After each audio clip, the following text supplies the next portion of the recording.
কলোনিটাকে নষ্ট করে দিই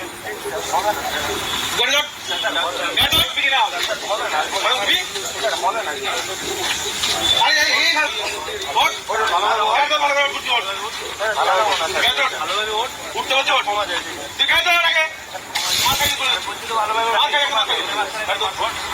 রাত বাড়লেই বাইকের তাণ্ডব, তৎপর কল্যাণী পুলিশ প্রশাসন। কল্যাণী শহরে রাত যতই বাড়ছে ততই বেড়ে চলেছে বেপরোয়া বাইক চালকদের তাণ্ডব।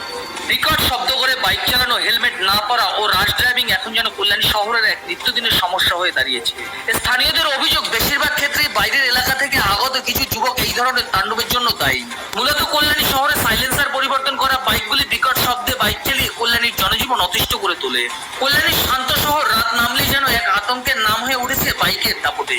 ইতিমধ্যে এই পরিস্থিতিতে তৎপর হয়েছে কল্যাণীর পুলিশ প্রশাসন।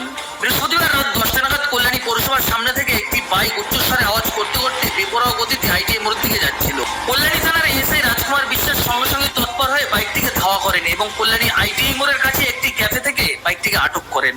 ধৃত বাইক চালকের বিরুদ্ধে হেলমেট না পরা, শব্দ দূষণ ঘটানো এবং বেপরোয়া গতিতে গাড়ি চালানোর অভিযোগে উপযুক্ত আইনগত ব্যবস্থা নেওয়া হয়।